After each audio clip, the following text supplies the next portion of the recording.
Hello guys, welcome to my channel. आज हम कर रहे हैं प्लस टू क्लास का आपका एक्सरसाइज 10.1 वेक्टर वाला जो चैप्टर स्टार्ट किया था हमने। फर्स्ट क्वेश्चन है आपका कि आपको ग्राफ बनाना है। ठीक है, किसका ग्राफ बनाना है? Displacement of 40 kilometre 30 degree east of north. कैसे बनाएंगे? सबसे पहले चार डायरेक्शन आपको पता है। ठीक है, ये कौन सी होती है? East, west, north and south. ठीक है, ये एक्स वाई प्लेन होता है आपका, उसमें ये चार डायरेक्शन को मैंने वैसे रफली डिनोट कर लिया। ठीक है, हम ये एक्स एक्सिस है आपकी, ये वाई एक्सिस है, ये ओरिजिन है। ठीक है, तो हम इस पे 40 किलोमीटर को आपको रिप्रेजेंट करना है। ठीक है, डिस्प्लेसमेंट कितने का है? 40 किलोमीटर का। तो कैसे करेंगे? हम 10 किलोमीटर के डिवीजन ले लेंगे। ठीक है, तो 10, 20, 30 एंड 40। ठीक, अब दूसरी तरफ आपको क्या लेना है कि एंगल देखना है कि 40 किलोमीटर जो डिस्टेंस है, डिस्प्लेसमेंट है, वो कितने पे है? 30 डिग्री पे है। ठीक है, एंगल कितना है? 30 डिग्री। लेकिन किस तरफ है वो? East of north. ठीक है, ये नॉर्थ डायरेक्शन होती है आपकी। नॉर्थ डायरेक्शन के 30 डिग्री ईस्ट पे है। ईस्ट इस तरफ है, मतलब नॉर्थ के साथ आपको 30 डिग्री का एंगल बनाना है। आप डी की हेल्प से बिल्कुल एक्यूरेट बना लेना। ठीक है, ऐसे 30 डिग्री का एंगल आएगा और वो कहां तक जाएगा? 40 किलोमीटर तक। ऐसे ये आपकी डायरेक्शन हो जाएगी। ठीक है, इसमें ये डिवीजन हो गए 10, 20, 30 एंड 40। ये है 40 किलोमीटर और ये एंगल कितना होएगा? 30 डिग्री। ये आपका ग्राफ बन जाएगा। ठीक, ये आपका फर्स्ट क्वेश्चन था। सेकंड क्वेश्चन में क्या कह रहा है? ये आपको ये बतानी है कि स्केलर है या वेक्टर है। आपको 4-5 क्वेश्चन दिया, आप बुक में क्वेश्चन रीड करते रहना साथ साथ। ठीक है, तो सेकंड क्वेश्चन में आपको बताना है कि जो क्वांटिटीज दी हुई है ये स्केलर है या वेक्टर है। फर्स्ट आपका है 10 केजी। 10 केजी यूनिट से पता लग रहा है हम क्या मेजर कर रहे हैं? वेट मेजर करें किसी चीज का। तो वेट हम कैसे मेजर करेंगे कि उसका मैग्नीट्यूड कितना, यही होएगा। ठीक है, डायरेक्शन तो नहीं हो सकती ना उसकी कोई, तो सिर्फ इसका क्या होएगा? मैग्नीट्यूड। तो इसलिए ये क्या हो जाएगा? स्केलर हो जाएगा। ठीक है, सेकंड आपका है 2 मीटर नॉर्थ वेस्ट। इसने लिखा है 2 मीटर नॉर्थ वेस्ट। ये बताना है कि ये एक डिस्टेंस है 2 मीटर का और वो किस डायरेक्शन में है? नॉर्थ वेस्ट में है। तो इसमें मैग्नीट्यूड भी आ गया आपका और डायरेक्शन भी आ गई है, तो ये क्या है? एक वेक्टर हो जाएगा। ठीक है, थर्ड पार्ट है आपका 40 डिग्री। 40 डिग्री क्या है? एक एंगल है। ठीक है, एंगल की वैल्यू है 40 डिग्री और एंगल का क्या होएगा? सिर्फ एक मैग्नीट्यूड होएगा। तो ये क्या हो जाएगा? आपका स्केलर।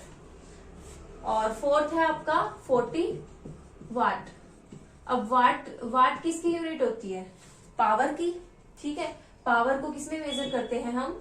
वाट में मेजर करते हैं। तो पावर किसी भी जो आपकी क्वेश्चन में वैल्यू होगी कि इसकी पावर कितनी है, तो उसका आप डायरेक्शन नहीं होती है, उसका सिर्फ क्या होता है? मैग्नीट्यूड होता है। तो 40 वाट, तो ये क्या हो जाएगा? सिर्फ एक स्केलर हो जाएगा। ठीक, इसके बाद फिफ्थ है आपका 10 की पावर -19 कुलाम। कुलाम किसकी यूनिट होती है? आपकी इलेक्ट्रिक चार्ज की। फिजिक्स में आती है ये सारी टर्म्स, वहां पे अच्छे से एक्सप्लेन होती है। ठीक है, तो उसमें क्या होता है? कुलाम का क्लियरली होता है कि कुलाम किसकी यूनिट है? इलेक्ट्रिक चार्ज की। और चार्ज क्या होता है आपका? चार्ज क्या होएगा आपका? कि इलेक्ट्रिसिटी कितनी, अमाउंट ऑफ इलेक्ट्रिसिटी बोल सकते हो आप। अमाउंट ऑफ कि करंट 1 सेकेंड में कितना पास होता है, तो वो किस में मेजर करेंगे आप? उसको मैग्नीट्यूड मेजर करेंगे सिर्फ, उसकी कोई डायरेक्शन तो नहीं होएगी। तो ये क्या हो जाएगा? एक स्केलर हो जाएगा। ठीक है, इसके बाद लास्ट है आपका इसका सेकंड क्वेश्चन का 6th पार्ट है आपका 20 मीटर पर सेकेंड स्क्वेयर। ये कैसी यूनिट है? ये आपको क्लियरली पता है ये किसकी यूनिट होती है? एक्सेलरेशन की। ठीक है, तो एक्सेलरेशन के लिए क्या यूनिट होती है? मीटर पर सेकेंड स्क्वायर। तो डिस्टेंस और डिवाइड में टाइम, वो तो होती है वेलोसिटी, और वेलोसिटी के डिवाइड में अगर टाइम कर दे तो वो क्या होता है? एक्सेलरेशन। और ये इस वेलोसिटी की कोई डायरेक्शन होती है ना कि इस डायरेक्शन में इस डिस्टेंस को उसने कवर किया, तो वो वेलोसिटी होती है। फिर वेलोसिटी का क्या निकालना है आपको? एक्सेलरेशन से आता है फॉर्मूला, तो वो क्या हो जाएगा? आपका वेक्टर क्वांटिटी हो जाएगी। ठीक है, तो ये 6th का आंसर होएगा वेक्टर। ठीक, इसके बाद है क्वेश्चन नंबर 3। क्वेश्चन नंबर 3 में भी आपको यही बताना है कि स्केलर है या वेक्टर है। इसका फर्स्ट पार्ट है टाइम पीरियड। इसमें लिखा है कि हम टाइम पीरियड मेजर करते हैं, वो स्केलर होता है या वेक्टर होता है। टाइम पीरियड, आप टाइम को मेजर कर रहे हो कि इतनी से इतने टाइम में इसने ये काम किया, ये टाइम पीरियड था उसका, तो टाइम की कोई डायरेक्शन तो नहीं होएगी, वो क्या होएगा, सिर्फ मैग्नीट्यूड होएगा, तो ये क्या हो जाएगी, स्केलर क्वांटिटी। सेकंड आपका है आपका डिस्टेंस। डिस्टेंस क्या होता है, इनकी स्टेटमेंट आप क्वेश्चन बुक में देखते रहना, ठीक है, साथ साथ। डिस्टेंस क्या होता है, डिस्टेंस तो आप मैग्नीट्यूड ही होएगा डिस्टेंस का, तो डायरेक्शन नहीं होती है, तो ये क्या हो जाएगी आपकी स्केलर क्वांटिटी हो जाएगी, ठीक है। इसके बाद थर्ड पार्ट है आपका फोर्स।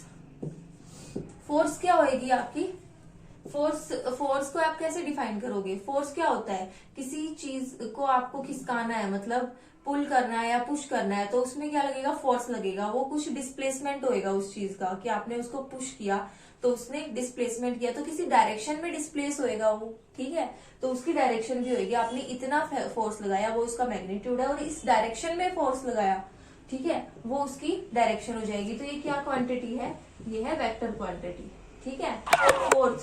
फोर्थ आपका है वेलोसिटी। वेलोसिटी का तो आपको पता ही होगा, वेलोसिटी क्या होती है, स्केलर है या वेक्टर है। सबसे पहले वेलोसिटी का फॉर्मूला क्या होता है, डिस्प्लेसमेंट पर यूनिट टाइम, ठीक है, डिस्प्लेसमेंट पर यूनिट टाइम। तो डिस्प्लेसमेंट मतलब डिस्टेंस उसने कितना कवर किया, अगर मैं मैग्नीट्यूड की फॉर्म में देखूं तो डिस्प्लेसमेंट, इस डायरेक्शन में उसने डिस्प्लेसमेंट किया और इतने टाइम में किया है, तो उसमें क्या इन्वॉल्व होगी, आपकी डायरेक्शन इन्वॉल्व होगी, तो इसलिए वेलोसिटी क्या होगी, आपकी वेक्टर क्वांटिटी होगी, ठीक है। इसके बाद लास्ट है पार्ट इसका वर्क डन। वर्क डन क्या होता है कि आपने ये फोर्स लगाया, ठीक है, उससे ये चीज डिस्प्लेस हो गई है, ठीक है, तो इसका मतलब कुछ काम हुआ है, ठीक, डिस्प्लेस हो या ना हो, लेकिन अगर आपने किया है, उस पे फोर्स लगाया है, तो वो क्या होता है, वर्क होता है। तो वर्क की कोई सिर्फ मैग्नीट्यूड होएगा, उसकी डायरेक्शन नहीं होएगी ना, कि आपने कुछ काम किया है, ठीक है, वर्क डन, तो ये क्या हो जाएगी, स्केलर क्वांटिटी। 3 क्वेश्चन हो गए। फोर्थ क्वेश्चन है आपका, फोर्थ क्वेश्चन में आपको एक फिगर ड्रॉ कर रखी है बुक में, ठीक है, मैं वो फिगर ड्रॉ कर रही हूँ, ध्यान से देखेंगे। इसमें आपको 3 वेक्टर दिए हुए हैं, ए वेक्टर, बी वेक्टर और सी वेक्टर, और ये फोर्थ वेक्टर है फिर डी वेक्टर, ऐसे एक फिगर बना रखी है, ठीक है। इसने फर्स्ट पार्ट में पूछा है कि इन चारों वेक्टर्स में से, ए बी सी डी में से को इनिशियल वेक्टर कौन से हैं। को इनिशियल कौन से होते हैं वेक्टर, आपको डेफिनेशन बताई है मैंने पिछली वीडियो में। को इनिशियल वो वेक्टर्स होते हैं जिनका इनिशियल पॉइंट सेम होता है। इन चारों में से इनिशियल पॉइंट किस किस वेक्टर का सेम है, ए का इनिशियल पॉइंट जहां से वो स्टार्ट हो रहा है ये है, ठीक है, बी का ये है, इनका अलग है, सी का ये है इनिशियल पॉइंट, और डी का कौन सा है ये, तो ए और डी का इनिशियल पॉइंट सेम है, तो इसका मतलब को इनिशियल वेक्टर्स इन चारों में से कौन कौन से हैं, ए वेक्टर एंड डी वेक्टर, ये इसका को इनिशियल हो गया, ठीक है। सेकंड इसने पूछा है इक्वल वेक्टर्स, इन चारों वेक्टर्स में से इक्वल वेक्टर कौन कौन से हैं।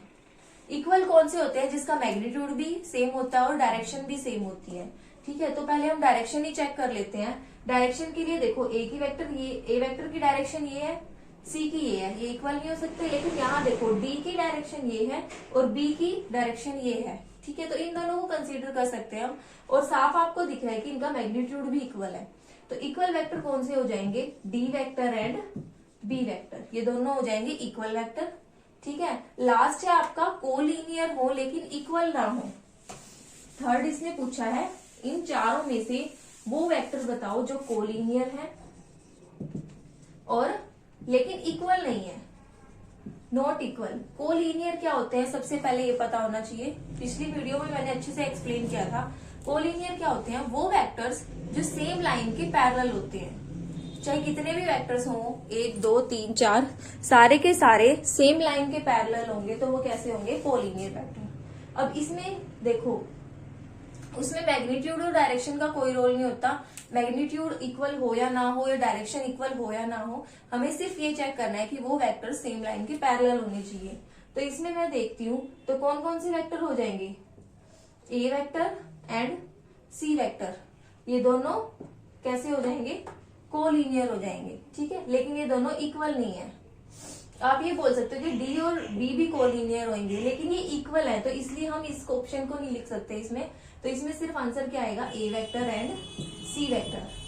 पता चल गया हमने बी और डी आंसर क्यों नहीं लिखा, ये दोनों भी तो कोलिनियर है, लेकिन इसने बोला है कि कोलिनियर तो हो लेकिन इक्वल नहीं होने चाहिए, तो इसलिए हमने ए और सी लिखा है। ये दोनों क्या है, पैरेलल है वेक्टर। ठीक, ये हो गया आपका फोर्थ क्वेश्चन। इसके बाद लास्ट क्वेश्चन है फिफ्थ, उसमें आपके ट्रू फॉल्स है।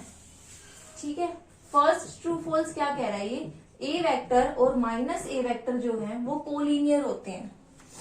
तो क्या ये ट्रू है या फॉल्स है, ए और माइनस ए वेक्टर मैंने ये लिख दिया कि यहां से यहां तक ये ए वेक्टर है, इसकी ये डायरेक्शन है। माइनस ए क्या हो जाएगा, ये हो जाएगा माइनस ए, इसकी डायरेक्शन अपोजिट हो जाएगी। ठीक है, माइनस करने से अपोजिट डायरेक्शन हो जाती है, तो ये दोनों क्या हो जाएंगे, पैरेलल होंगे एक दूसरे के, इसलिए ये दोनों क्या हो जाएंगे, कोलिनियर हो जाएंगे।